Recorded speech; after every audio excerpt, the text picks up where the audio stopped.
আমাদের ভোট নিয়ে তুমি বারবার ক্ষমতায় এসেছো, তুমি বারবার বলেছো মুসলমানরাই আমাকে জিতিয়েছে। আজকে মুসলমান যখন মসজিদ হারাবার ভয়ে কাঁপছে, কবরস্থান হারাবার জন্য টেনশনে আছে, তার বাপ মাকে কোথায় দাফন দেবে চিন্তায় আছে, তুমি বাংলার বুকে দাঁড়িয়ে বলছো দিল্লি চলে যাও। এ কথা তোমার মুখে মানাই না। তুমি যদি এই ভুলটা শুধরাতে চাও, তোমাকে 26-এর আগে সুযোগ দিচ্ছি, তুমি অবিলম্বে রাস্তায় নামো, সুপ্রিম কোর্টে কেস করো, তুমি তোমার বিধানসভাতে নিন্দা বিল পাস করো, তুমি পাস করো। আমার বাংলাতে এই আইন হতে দেব না। এই তিনটে কাজ তোমার থেকে আমরা দেখতে চাই। আমার সাথে কারা একমত একটু হাত তুলে দেখা। যতক্ষণ না আমরা রাজ পাওয়ারে পার্টিসিপেট করব, রাজ ক্ষমতা যতদিন না দখল করব, ততদিন আমাদের ঘরে সবাই মিলে লুটবে। বিগত দিনও লুটেছে, আজও লুটছে, আগামীতেও লুটবে। আজকে বুকে হাত দিয়ে বলুন, আমি যে 2021-এ বলেছিলাম চেয়ারের তিনটে পা থাকে, একটা আমাদের থাক। ধরুন রাজ্যে যে সরকার আছে, তিনি ধরুন বসেই আছে সরকারে, কিন্তু তিনার পা তিনটে আর একটা আমাদের যদি লাগানো থাকতো, আজকে বলতে পারতোই চেয়ারে বসে দিল্লি যাও। সত্যি করে বলুন, পারতেন? কেন পারতেন না? তিনি জানে একটা পা ওদের বিরুদ্ধে আঘাত দিয়ে কথা বললেই পা খুলে নেবে, সরকার পড়ে যাবে। আসুন, সময় হয়েছে, ঐক্যবদ্ধ হন, সংগঠিত হন, একত্রিত হন।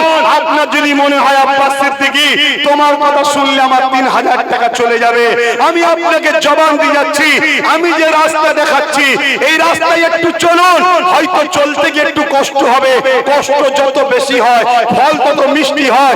আমি কথা দিয়েছি, আমাদের ওয়াকফের এত টাকা আছে, প্রত্যেকটা ইমাম 20,000 করে টাকা মাসে মাইনে পেতে পারে। কেন বুঝছেন না আপনারা? তুমি পাঞ্জাব সরকারের মতো তুমিও বলো যে তোরা আন্দোলন কর, তোদের থাকা খাওয়া গাড়ি ভাড়া তোদের সবকিছু আমি দেবো, আন্দোলন কর।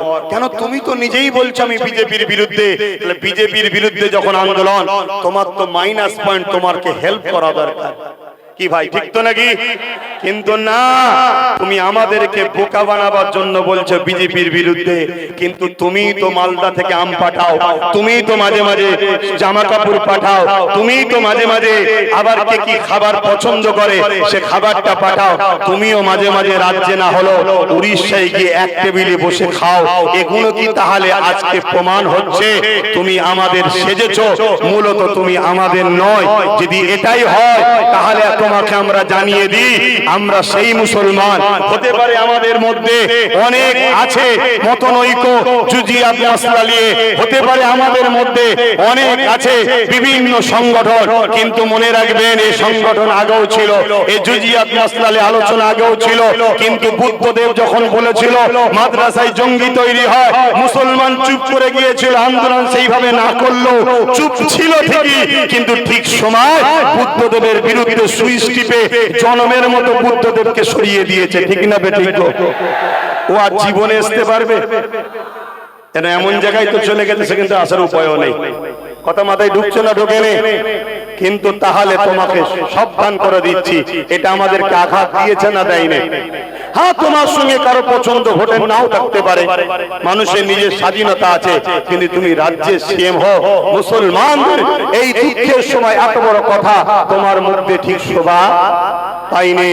দ্বিতীয় নম্বর কথা, আমি ওই সকল আন্দোলন বন্ধুদের বলবো যারা ওয়াকফ কালা কানুনের বিরুদ্ধে হঠাৎ করে আন্দোলন করতে নেমেছিলেন, ঠিক আছে তারপরও তো নেমেছিলেন, কিন্তু হঠাৎ করে আন্দোলন বন্ধ করে গায়েব হয়ে গেলেন কেন?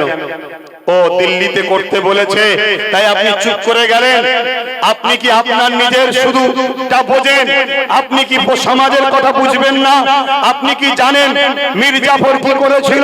মীর জাফর সে প্রথমে সিরাজউদ্দৌলাকে শেষ করলো, ব্রিটিশ তার দ্বারা সিরাজউদ্দৌলাকে মিটালো, তারপরে কিন্তু সিরাজউদ্দৌলা মিটাবার পর মীর জাফরকেও কিন্তু ব্রিটিশরা শেষ করেছে। তাই আমি আহ্বান জানাচ্ছি, আপনারা যারা আন্দোলন করতে নেমেছিলেন, আন্দোলন বন্ধ করে দিয়েছেন, আবার নামুন। যদি আব্বাস সিদ্দিকী পছন্দ না হয় বাদ দিকে যান। আব্বাস সিদ্দিকী এই ম্যাটার আব্বাস সিদ্দিকী নয়, এই ম্যাটার আপনার ইমানের, এই ম্যাটার আপনার মসজিদের, এই ম্যাটার আপনার কবরস্থানে, এই ম্যাটার আপনার দিনের। আপনি আন্দোলন করুন, তবে আপনার কাছে হাত জোর করে বলছি আব্বাস সিদ্দিকী যেন আপনার বিরুদ্ধে না বলতে পারে, তাই রাজ্যের দালালি সেন্টারের বিরোধী এরকমটা না হয়। আপনি বিরোধী করবেন, সেন্টার চলে যান বলেছে, এই কথাকে আপনাকে উইথড্র করতে হবে। একমত নাকি? জোরে বলে একমত নাকি? জোরে বলে একমত নাকি? আমি বলছি না আমাকে নিতে হবে, আমায় বাদ দেন, আমি খারাপ বাদ দেন আমাকে, কিন্তু মসজিদটা কি দোষ করলো, মাদ্রাসাটা কি দোষ করলো? আজকে মসজিদ যখন বাবরি শহীদ হয়েছিল, বাবরিদের প্রত্যেকটা ইট আমাদের জন্য কেঁদেছে, বাবরিদের প্রত্যেকটা বালি আমাদের জন্য কেঁদেছে, আমাদেরকে ডেকে ডেকে বলেছে, হে আমার মুসলমান সমাজের মানুষ, তোদের খোদার ঘরকে কিভাবে সন্তানরা হত্যা করছে দেখ, তোরা কি জাগবি না, তোরা কি উঠবি না? আজকে পুরো দেশের মসজিদকে দখল করতে চাইছে, এখনো কি আমরা জাগবো না? এখনো কি আমরা উঠবো না? তাই প্রথম নম্বর বললাম, আন্দোলনের মতো আন্দোলন চলবে না, বন্ধ হয়ে যাবে। যত আন্দোলন বাংলায় হবে, বিশেষ করে বাংলায়, কেন বাংলায় সংখ্যালঘু মুসলমানের সংখ্যা হলো 40%। শোনো বন্ধুরা, শোনো, 40%। আমি চ্যালেঞ্জ দিচ্ছি, রাজ্য সরকার আমার সঙ্গে ডিবেটে আসুক বা আমার মোকাবেলায় আসুক, 40% হলো বাংলায় মুসলমানদের সংখ্যা। যদি 40% না হতো, তাহলে বাংলা ভাগের জন্য এত তাড়াহুড়ো এরা করছে কেন? আপনারা জানেন বাংলা ভাগ করতে চাইছে, এ খবরও তো রাখেন না। বড় দুঃখ আমার কওমের উপরে, কেন 40% কোনদিন যদি মাথা চারা দিয়ে উঠে বলে এ সমাজের এসসি এসটিদের উপরে জুলুম বন্ধ করো, এ সমাজের মতুয়াদের উপরে জুলুম, আদিবাসীদের উপরে জুলুম যেটা হচ্ছে বন্ধ করো, ওই ভাইয়েরা আমার অপেক্ষায় বসে আছে কবে আমরা তাদেরকে পাশে নেব। তাদের ঘরে যদি আমরা হাতটা লম্বা করে দিই, যেমন নওশাদ হাত লম্বা করেছে, হু করে তারা সব নওশাদের সাথে মিশছে, জানেন তো? ঠিক এইভাবে তারাও যদি চলে আসে, তাহলে এই বাংলায় সংখ্যা লঘু যাদেরকে বলা হচ্ছে মুসলিম 40%, আর তাদের মিলিয়ে আমরাই হয়ে যাব 70-75% মজলুম। যারা এই মজলুমরা যদি এক হয়ে যায়, কিন্তু আমাদের ঘরে আওয়াজ তুলতে হবে, তারা চাইছে আমরা আওয়াজ তুলি। তো চলে আসুন, দ্বিতীয় অপশন হচ্ছে কি? দ্বিতীয় অপশন হচ্ছে সুপ্রিম কোর্টে কেস। যখন কোন আইন হয়ে যায়, ওই আইনকে রুখতে গেলে আইনের দ্বারা রুখতে হবে। তাই সুপ্রিম কোর্টে কেস যতটা হয়েছে বড় দুঃখজনক। আমি তো ভেবেছিলাম সুপ্রিম কোর্টে হয়তো কয়েক লক্ষ কেস জমা পড়বে আইনের, এই কালাকানুনের বিরুদ্ধে, কিন্তু সেইভাবে একেবারে তুচ্ছ। তবে ধন্যবাদ জানাই ওই সকল রাজ্যের রাজ্য প্রধানদের ঘরে, সিএম দের ঘরে, 8টা রাজ্যের সিএম, রাজ্যের প্রধান তারা কেস করেছে। তার মধ্যে তামিলনাড়ু সেই সরকার মাত্র 5% মুসলমান, তারা সরকার কেস করছে, তারা আন্দোলন করছে। আর এখানে 40% আমরা কেস করছি না। মাফ করবে, কষ্ট লাগলে ক্ষমা করবে, কেন বুঝতে পেরে গেছে আমরা খরিদ হওয়া গোলাম এদের হয়ে গেছে, তাই গুরুত্ব দিচ্ছে না। এই গোলামীর স্বাদ থেকে বেরিয়ে একে জবাব দিতে হবে যে উম্মতে মুহাম্মাদীকে খরিদ করার কোন মা সন্তান জন্ম দিতে পারে না, এটা প্রমাণ করতে হবে আমাদের ঘরে। আমরা হয়তো দুর্বল, আমরা হয়তো মসজিদ মাদ্রাসা ধর্মপ্রেমী মানুষ, তাই আমরা হয়তো রাজনীতির আগিনায় আসিনি, কিন্তু তা বলে এটা নয় যে আমরা মুহাম্মদ রাসূলের গোলামি করি, অন্য কেউ আমাদেরকে গোলাম বানাবে। এই স্বপ্ন যুগে যুগে যারা দেখেছে, তাদের স্বপ্ন ভেঙেছি, তাদের স্বপ্নকে ভেঙে তছনছ আমরা করেছি। এই স্বপ্ন আমাদেরকে ভাঙিয়ে দেখাতে হবে। শত শেষ কথা, সুপ্রিম কোর্টে কেস চলছে বলে অনেকে আবার বলছে চুপ থাকতে হবে। চুপ থাকার জন্য বাবরি গেছে। তাহলে সুপ্রিম কোর্টে যেমন কেস চলছে চলবে, শত শেষ আর একটা অপশন আপনাদের কাছে দিচ্ছি, যেটা আমার মধ্যে মত জেগেছে, বলতে পারি তো নাকি? আপনাদের আবার ব্যথা হবে না তো? সেটা হলো এটাই, আমাদের সমস্ত মুসলমানকে এক হয়ে আওয়াজ তুলতে হবে প্রতিটা প্রোগ্রাম থেকে, প্রতিটা প্ল্যাটফর্ম থেকে। সেটা হলো কি, বাম, কংগ্রেস, টিএমসি বুঝি না, পুরো দেশে যত সেকুলার দল আছে সমস্ত দলকে সমস্ত জায়গার মুসলমানরা আহ্বান জানাবে। আমরা বাংলার মুসলমান, আমরা বাম, কংগ্রেস, টিএমসি কো আহ্বান জানাবো। আমরা লাল কালো বুলু বুঝি না। এই ওয়াকাফের বিরুদ্ধে যারা, তারা আমাদের বন্ধু, ওয়াকাফের বিরোধী যারা নয়, তারা আমাদের শত্রু, তাই তো নাকি? তাহলে এই জায়গায় আসুন আমরা সবাই সংগঠিত হয়ে এক হয়ে যে আইন দ্বারা কেন্দ্র সরকার বিল পাস করেছে, আমরা ওই রাজ ক্ষমতা তৈরি করে আমরাও নতুন করে বিল পাস করিয়ে আমরা আমাদের ওয়াকাফকে ফিরিয়ে নেব। এর জন্য হতে পারে 5 বছর দেরি, হতে পারে 10 বছর দেরি, কারো মধ্যে যেতে পারে 5-10 বছরও সব তো ভেঙে ফেলবে না।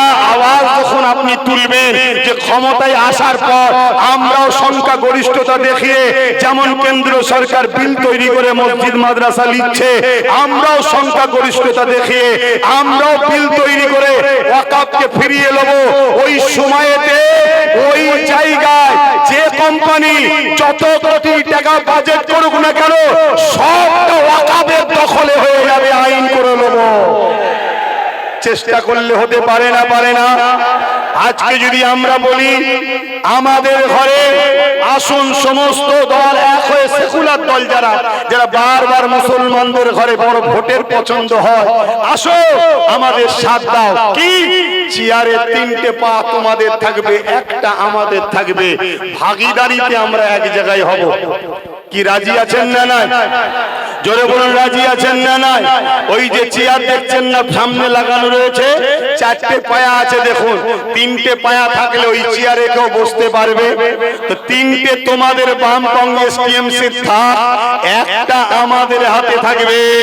তোমরা গদিতে বসবে, বসো, কিন্তু সংখ্যা গরিষ্ঠতা দেখিয়ে এই ওয়াকাফ কালা কানুনকে বাতিল করবে, এই বিল তৈরি করবে। সারা দেশে এই লড়াই ছড়াতে হবে। সারা দেশে এই লড়াই চললে একদিন অপদার্থ বিজেপি সরকার পড়বে, সেদিন সংখ্যা গরিষ্ঠ সেকুলার দল যারা আছেন আমরা হব। আমরা তখন আইন তৈরি করে আবার আমাদের ওয়াকাফকে ফিরিয়ে নেব। এই 3টে পন্থা আমাদের কাছে আছে। চতুর্থ কোন পন্থা থাকলে একটু জানাবেন, আমি সেটাকেও আগামী দিন প্রচার করব। এই 3টে ছাড়া কোনো পন্থা আমাদের কাছে নেই। নাম্বার 1, কৃষকদের মতো আন্দোলন দ্বারা এটাকে রুখা যেতে পারে, কিন্তু কৃষকদের মধ্যে গাদ্দার নাই, মুসলমানের মধ্যে মুনাফিক গাদ্দার আছে, এটা ভয় হচ্ছে। তাই দ্বিতীয় অপশন হলো কি, সুপ্রিম কোর্টে কেস। কিন্তু সুপ্রিম কোর্টে কেস তো চলছে, সুপ্রিম কোর্টকে সম্মান করি, কিন্তু জজ সাহেব যিনি আছেন তিনি আস্থার উপরে বাবরির বিরুদ্ধে রায় দিয়েছিল, ওখানে কেস চলবে ঠিকই, কিন্তু নাকে তেল দিয়ে ঘুমানো যাবে। নাম্বার 3, যে শক্তি দ্বারা ওরা বিল করেছে ওই রাজ শক্তি দখল করতে হবে। আমার কথা কি কষ্ট নিলেন? 3 নম্বরটা কি খারাপ লাগলো? এতেই মরিছি তো আমরা। আমাদেরকে একদল উলামারা বুঝিয়েছে আমরা নামাজ পড়বো, রোজা রাখবো, মসজিদ মাদ্রাসায় থাকবো, পরকালে আমরা জান্নাত পাবো। এই বুঝিয়ে বুঝিয়ে আমাদেরকে ঘরে ঢুকিয়ে দিয়েছে। যতক্ষণ না আমরা রাজ পাওয়ারে পার্টিসিপেট করব, রাজ ক্ষমতা যতদিন না দখল করব, ততদিন আমাদের ঘরে সবাই মিলে লুটবে। বিগত দিনও লুটেছে, আজও লুটছে, আগামীতেও লুটবে।